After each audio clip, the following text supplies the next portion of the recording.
आई लो मनमोहक सी चर्चा बा, बड़ी मस्त बा, पूरा जरूर सुनम। हर हर महादेव।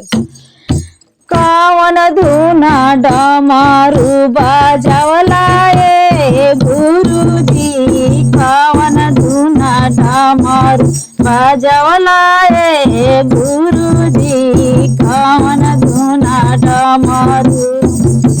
देखी लो कितना सुंदर धुन बा कि पूछात होता कि कौन धुन डमरू बजावनी गुरुजी। ओई पर बा भजन बहुत अच्छा बा दीदी।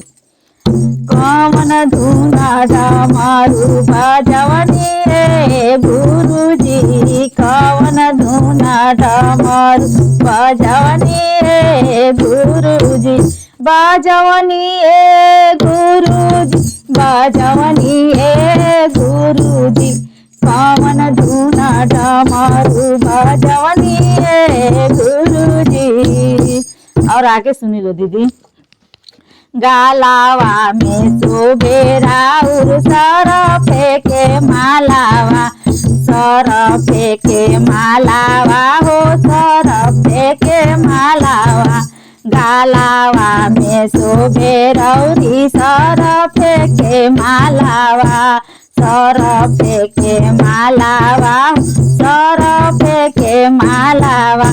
कानावा में बिछुला कवनी हे गुरुजी, कवन धुन डमरू बजावनी हे गुरुजी, कवन धुन डमरू बजावनी हे गुरुजी। कानावा में बिछुला कवनी हे गुरुजी, कवन धुन डमरू बजावनी हे गुरुजी। अच्छा लगता ना दीदी? पूरा जरूर सुन हम लोग, सुन लो ये सी चर्चे हाँ। और देख लो। माथावा पर शोभे राउर बड़े बड़े जाटावा, माथावा पर शोभे राउरी बड़े बड़े जाटावा, बड़े बड़े जाटावा हो, बड़े बड़े जाटावा।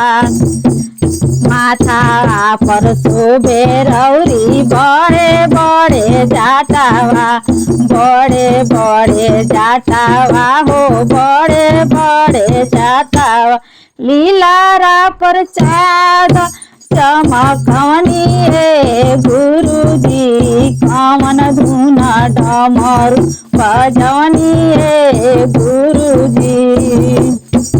लीलारा पर चाँद चमकवनी हे गुरुजी, कवन धुन डमरू बजावनी हे गुरुजी, कवन धुन डमरू बजावनी हे गुरुजी।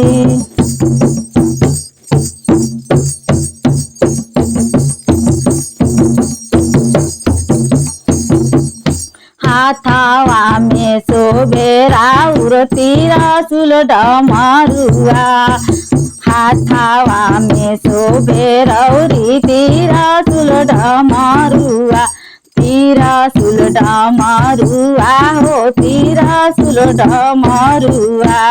हाथावा में शोभे राउर त्रिशूल डमरुआ, हाथावा में शोभे रौरी त्रिशूल डमरुआ।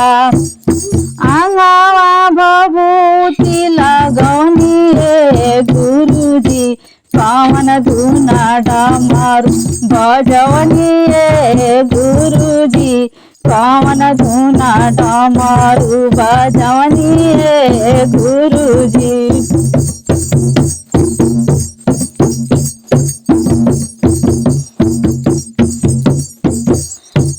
बगल में शोभे रौरी गौरी दुलहिनिया, बगल में शोभे रौरी गौरी दुलहिनिया, गौरी दुलहिनिया हो, गौरी दुलहिनिया। बगल में शोभे रौरी गौरी दुलहिनिया, गोदिया में कार्तिक लालनवा हे गुरुजी, कवन धुन डमरू बजवनी हे गुरु डमरू गोदिया में काटी गणेश लाला नवाए गुरुजी कौन धुन डमरू बजवनी है गुरुजी कौन धुन डमरू बजवनी है गुरुजी।